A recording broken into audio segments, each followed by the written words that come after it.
Ever since this game came out, I've been very forgiving and chill with everything it's done till now. I like to occasionally stalk subreddits and Twitter accounts to see what other people are saying about the game, and it seems compared to a lot of other people, I've been very positive towards this game. Some people dislike how a certain agent plays, whereas I'm just happy to receive another wife. Others dislike certain story beats, but I remind myself it could always be worse. People hate some of the events we get, but I'm always happy to just have something to do in the game. For me, every update was just something new to do, and I was always content with that. There was nothing that truly upset me. The closest was the complete removal of TV mode, but I still enjoy the alternatives they've made, even though they don't feel the same. However, with this newest update, version 2.2, Don't Go Gentle Into That Good Night, I'm not gonna give Hoyo a break here. I have been waiting for this chapter for over a year, and for once, when it finally seems like the one character who has been on the back burner since release is getting some much needed story relevance, they give me the goddamn middle finger and remind me it was all for nothing. Soldier 11 is probably the biggest wasted potential in this game, and even after writing this, I fail to see why she has been as mistreated and mishandled as poorly as she's been. Zenless Zone Zero was a game I had been keeping a close eye on since before it came out. I don't watch trailers because they always disappoint, but I saw clips and screenshots online that piqued my interest, so I watched it closely to see if it was the gacha game that would finally interest me. I had no clue who Soldier 11 was prior to playing. It was the reveal of Elle and Joe that made me decide that I finally needed to play this game. She gave off immense wife energy, and if I didn't have her in my life, then was it even worth living? The game wasn't kidding though, and it does give you quite a lot of free pulls, and from those free pulls, I got Soldier 11, who despite having white hair, didn't immediately win me over. I was still gonna use her. I mean, she was S-rank, so she had to be good. I then played her agent story, and came to the conclusion that she was the one. I continued playing the main story and found it odd that Soldier 11 never appears in it, despite being one of the launch agents and having a few connections to the game's poster girl, Anby. I didn't think it a big deal though. The military weren't playing a major role in the story, and thus she would have no reason to get involved. So, her time in the sun will come one day. Then, we fast forward multiple chapters to the Section 6 arc where they have the big Avengers team up and everyone is there to fight Bringer. Well, except Soldier 11. But I mean, it's fine. They're clearly just saving her from when the Defense Force becomes the main focal point. So, just give it some time. Then we get that one mini-event with the puzzles, and there's one of Anby and 11 teaming up, so that must mean we're getting some long-awaited Soldier 11 content, right? Then we get other members of the Defense Force faction, Trigger and Soldier Zero Anby, which will finally shed light on hers and 11's connections. We get the Echoes of Silver Agent story, where we learn about Silver Company and the cloning, and why 11, aka Hareen, hates Anby so much, and why Anby avoids Hareen. They get an epic team-up with the best cutscene in the whole game that carried as much emotional weight as Harumasa's agent story, at least for me. Then Soldier 11's previous head of trauma comes back, and she forgets everything, including the truth about Anby, so she still hates her. And that's framed as a good thing, and Anby says they'll never meet again. But I mean, it's fine. She can say it, but the plot could always bring the two back together, and they can finally make up, so, it's not a big deal. Then we arrive at where we are now. Version 2.2. Do not go gentle into that good night. Finally, for the first time in over a year, the Defense Force has become involved in the main story. Not just the Defense Force, specifically Obel Squad, Soldier 11's team have become the main players of this chapter. I can finally see my favorite agent take the spotlight, and who knows, she could become a more prevalent character who sticks around, and maybe we'll see a true Anby 11 reunion. And, well, if you've played the newest chapter, you know where this is going. Before I continue, I want to go ahead and play all of Soldier 11's voice dialogue, because I think it will help convey my future points. Huh? Seed, you've met them before. You two have quite a unique way of talking. The Defense Force, or rather, Obel Squad's comms channel, always seems to be tuned to a pretty unusual frequency. Birds of a feather flock together, as they say. Thanks for watching!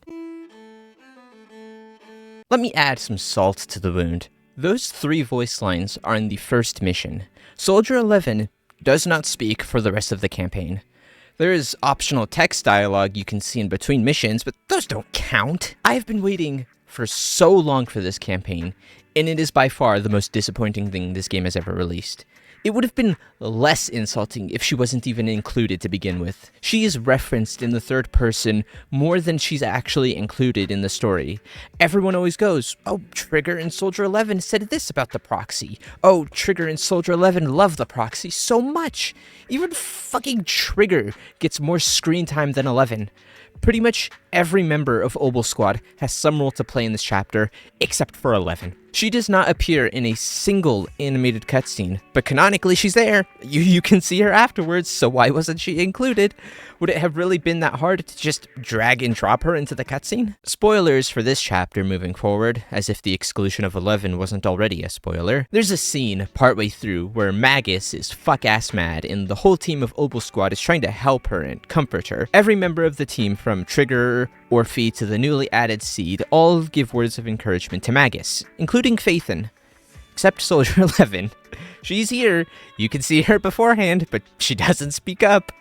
She does not say a word past the first mission ever again. This chapter heavily centers around Orphe and Magus, which makes sense as they are the head honchos of Obel Squad, and we learn some very interesting things about Orphe that I want to discuss. We learn that Orphe is actually a clone of the deceased Orpheus, whose brain has been digitally copied in the form of Magus. Orphe is essentially just a vessel for Magus, as I guess the military haven't figured out how to implant memories into a clone yet. Orphe has always struggled with this. It's a very interesting thing for a character to deal with. And you know who else was in a similar situation that could probably sympathize with Orphe and help her overcome her mental hurdles? Soldier 11. I mean, she was a clone created for military purposes too. They have very similar tragic backstories, but not once is this ever brought up. It's literally the perfect opportunity for the two to bond over, and it's never explored. The whole concept of Obel Squad was this idea of a found family. Trigger lost her entire squad, but found comfort in Obel. Soldier 11 thought she was betrayed by her old captain and was taken in by Obel.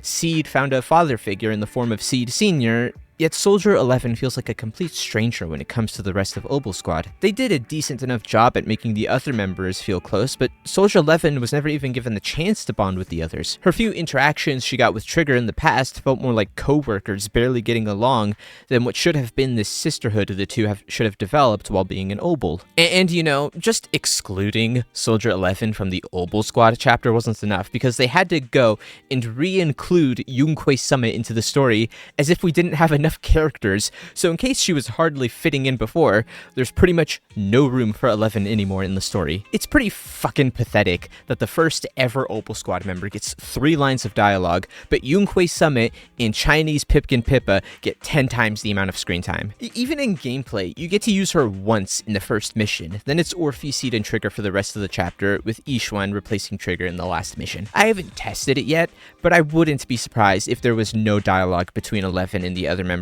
in combat when they switch, like there is with other characters in the game. This is so much more than just tee-hee, we forgot about her. Hoyo is jumping through so many hoops to make sure Soldier 11 has as little screen time as possible, and I can't for the life of me figure out why. I don't think it's a popularity thing, because I know a few other characters who are far less popular that have way more screen time than her. It honestly feels like any sort of acknowledgement Soldier 11 gets is a sort of pity inclusion to make her fans piss off for a little bit. The first time she was acknowledged to have any relation to Anby in game was a fucking puzzle, and the first time she was in any sort of story that wasn't her own, she was unconscious for 90% of it, until the end. Then she just got head trauma and forgot everything, putting us back to square one, turning the whole thing into a massive waste of time. The only time she was put into a major event was the one that everyone hated, and was the straw that broke the camel's back when it came to TV mode. For a character that's been around since day one, Hoyo seems hell-bent on making sure that Soldier 11 is forgotten by as many people as possible. Who knows? Perhaps they're saving her for when Orphe comes out, and they'll have a special episode all about the two and their crazy adventures, but by this point my tank of copium has run dry, and I've given up all hope of Soldier 11 having any actual importance in anything ever. I'm gonna make a controversial statement, but I want to say it because I believe I'm right, which I always am. There are a whole lot of characters in this game that kinda get Flanderized. I love Alice, but it feels like every time I hear her speak, she just becomes some autistic weirdo who's obsessed with symmetry and nothing else.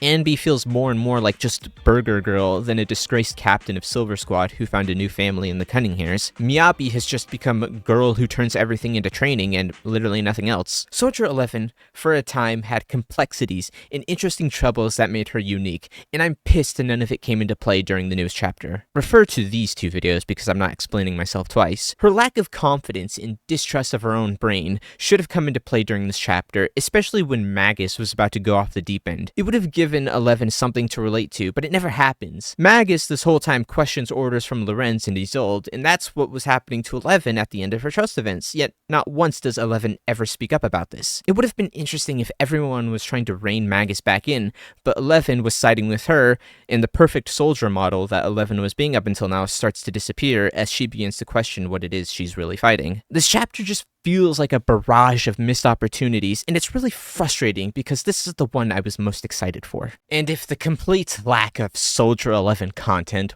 wasn't bad enough, I was so disappointed by Seed as well. Shh, he's asleep right now, so he can't talk to you himself. But according to Seed Sr., you're someone who can be trusted, someone worth trusting.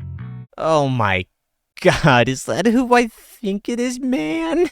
She sounds like a fucking whoopee cushion, dude. I thought after Fufu we learned that we're capable of having characters with higher pitched voices that don't sound like a kindergartner that was gassed with helium. After hearing her speak, I instantly lost all desire to spend real money to pull for her.